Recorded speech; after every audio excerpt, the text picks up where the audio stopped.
did. Also, he can ask people to use his Starcode in his video.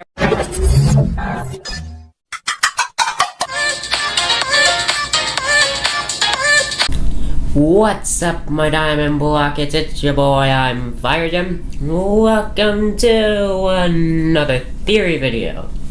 Today, we are going to be theorizing about Piggy Book 2, Chapter 6. Which this is going to be the finale for a while, so if you enjoyed, make sure to like and subscribe, and also hit the bell to never miss when I upload. So, first, I want to talk about the fact that PGHLFilms actually released his he has his Starcode now, and yeah, that's pretty awesome.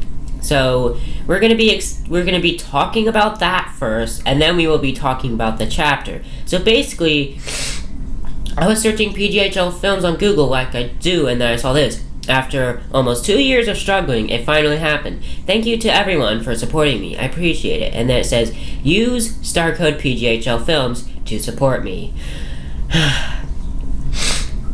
This is amazing. You know, I told you I would keep you up to date on this situation, and, well, I did. Also, he can ask people to use his Starcode in his video. Yeah, guys, he even made a video on his Starcode. Let's watch it.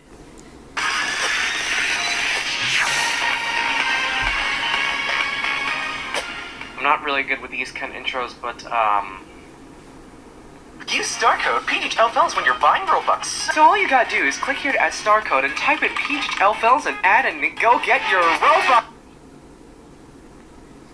Yeah, that's how I can best explain it. But yes, guys, it's official. I am now in the STAR program. From the beginning of 2018, I was wondering how can I get in. Well, now I can. Which is great. Yeah, overall, I'm really happy. I got 1 million subscribers. I got a golden play button, and also, I'm in the STAR program. Thank you for supporting me, guys. I really appreciate it. Now, let's add some filler. Alright. Also, by the way, I think that's a STAR program hat. I'm not sure. I noticed the star, so I think it might be a STAR program hat. Anyways, now that we're back on track, let's get to theorizing on the chapter. So, the first thing we want to know is that each of the 6 TSP members we have to save has an eye next to them. This chapter has the most amount of eyes, and these eyes are actually similar to the ones that we've seen in previous chapters. They are Mr. Stitchy eyes. And they've had main characters saying stuff like, "The insolence watches." Huh? What did I just say? A strange voice just came into my head, but I don't remember what it told me. That one was from Pony, and then our player character said, "Are you two hearing those strange voices from the classroom? They're calling my name. Wait, why is there a classroom down there anyway?" So, we've already known that, this insolence thing calls people, tries to get them to join. It's probably Mr. Stitchy. And then this note says, "We're not the evil people here, right? I mean, the Pony did a number on us when he deserted us with it." Now, if they were talking about an infected, they would say he, she, or them, but they were talking about an it, which is probably Mr. Stitchy. Because we don't exactly know his gender. For all we know, he's like some space demon alien / SCP sort of thing. But yeah. And this actually relates to the cult that we theorized about in the last video, with them saying stuff like, "The insolence calls my names. I will devote myself to the eye." But yeah, now, oh right, we still have to talk about, we lost many of our own because of him, because of Pony, because he deserted us with Mr. Stitchy. This is what I think Pony did. He unknowingly deserted TSP with Mr. Stitchy, and this is why Willow hates him so much. I'm gonna get a quick water break. Remember to stay hydrated! Okay. So yeah, this is why Willow hates Pony, because he sent Mr. Stitchy unknowingly to the base. His suffering probably brought Mr. Stitchy. No, after they may have infected his parents. I'm saying that they probably infected his parents. Anyway, if you look at the new Koali skin, you'll notice he has an eye that is similar to that of Mr. Stitchy. So, before he got infected, he was probably a cult member. In fact, he was probably the one who wrote the note back in the sewers saying, "I will devote myself to the eye." Even if, he's probably the one that wrote, "The insolence calls my name. I will stay down here even if they wish to flood the place. I will devote myself to the eye," that kind of stuff. I'm pretty sure Koali may have wrote that. Or it could have been Alfie's, because I think he has that sort of eye, but once again, I'm not sure. Now we are going to shift to something a little bit more heartwarming instead of creepy alien demon Mr. Stitchy stuff. Ooh, flying Mr. Stitchy from the RP film. So instead, we are going to be talking about Willow's relationship with William based on her diary. So we've had one of these from many characters. We've only had some from Pony, mentioning his sorrow for whatever happened to his parents. Z and Zuzi mentioning fencing practice and Zizzy not coming back. And now we have one from Willow, explaining her relationship with William and Daisy. So, the first one says, "Although Daisy left us, I will keep Will safe with me. I just wish it was me instead of her, but she was the only one who could do it. I won't be able to handle losing anyone else. I can't. If I lose him, I lose everything." And then the second one says, "I will find you, Will. When I do, we'll head north together, across the North Sea. We'll be safe. They have just what we need up there, but I can't go without you." This is referencing the fact that William ran away after Daisy left to go to the military to work on a cure. And William also had this spot in the alleyways that we've kind of forgotten about. But it's there. It's above the Leo laundromat. But this talk of the military reminds me of some notes from the outpost and the store. So this first one is from the the store. It says, "Why are we being abandoned? We need them most, and now they leave?"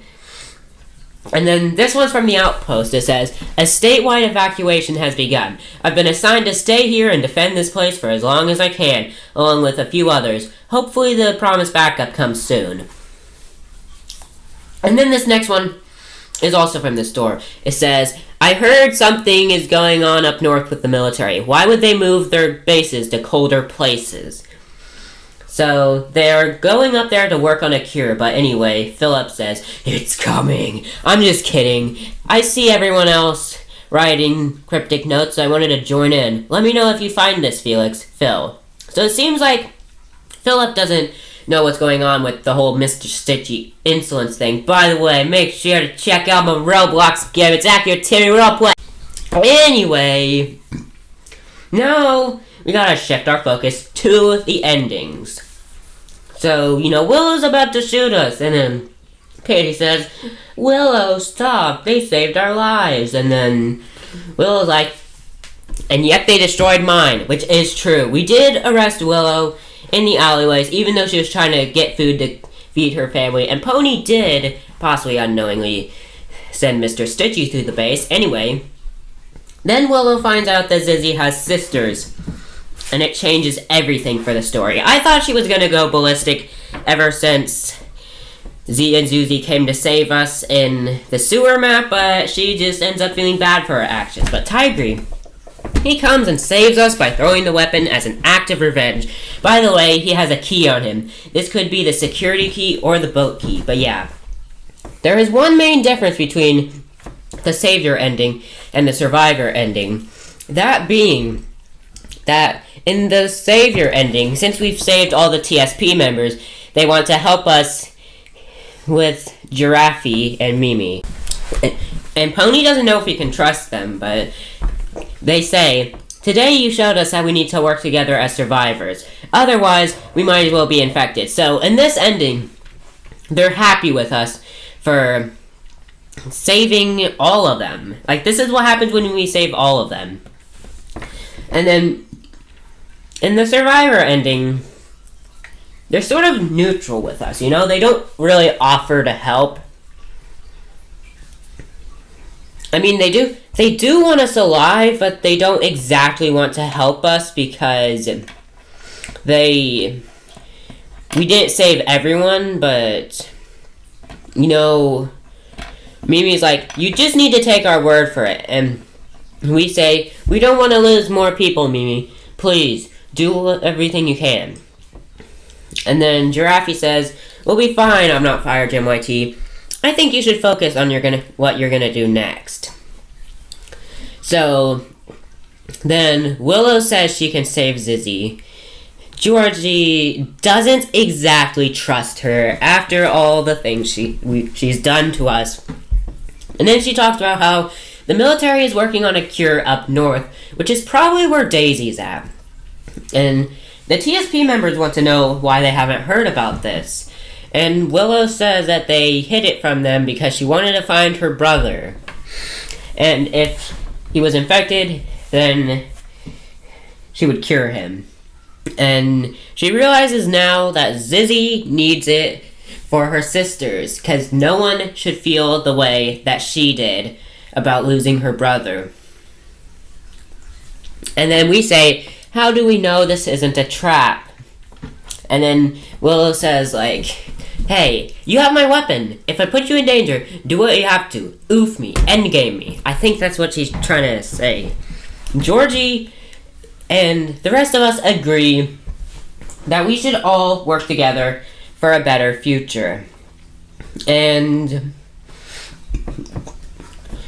Pony gives Willow that one last chance. Also, yeah, we go to save Zizzy. Also, for some reason, in the original video for this, which was my gameplay video, I used Pony's voice for my character.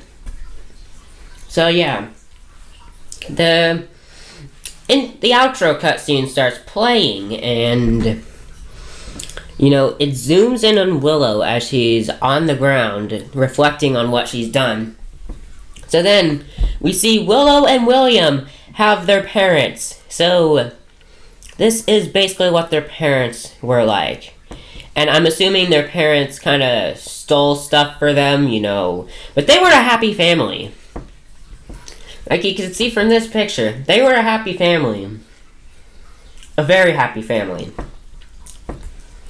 Up until the police officers arrested the parents, most likely for stealing supplies for the good of the family, to feed the family.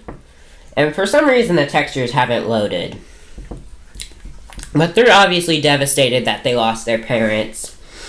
And yeah, that's basically all there is to that.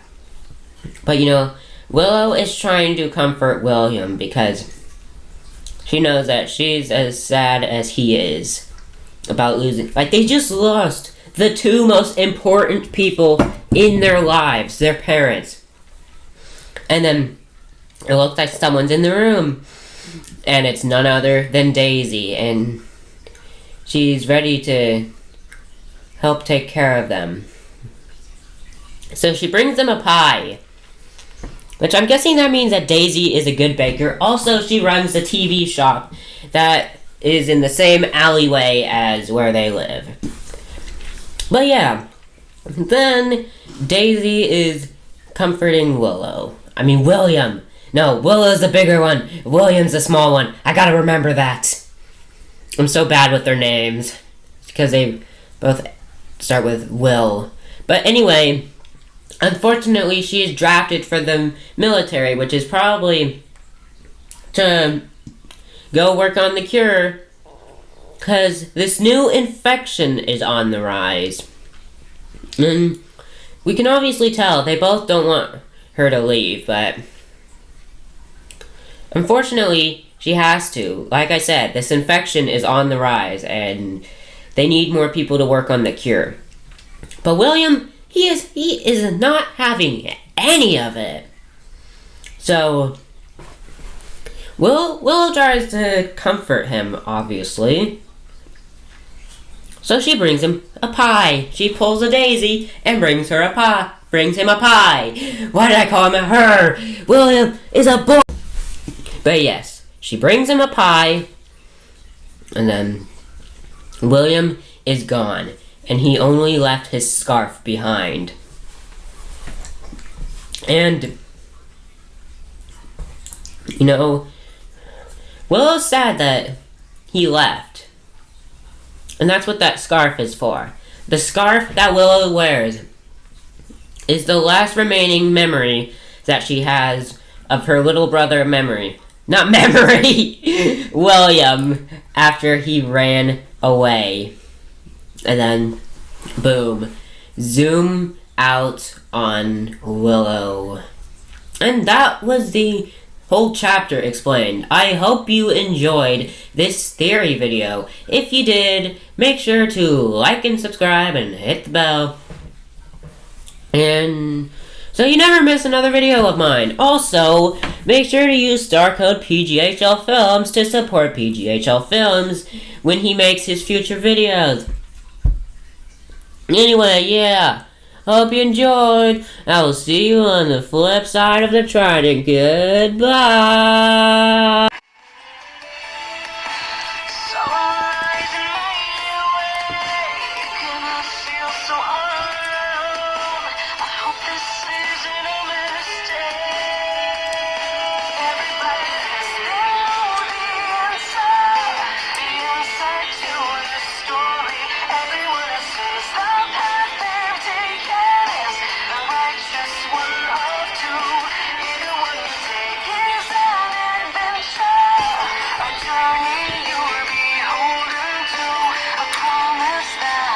Can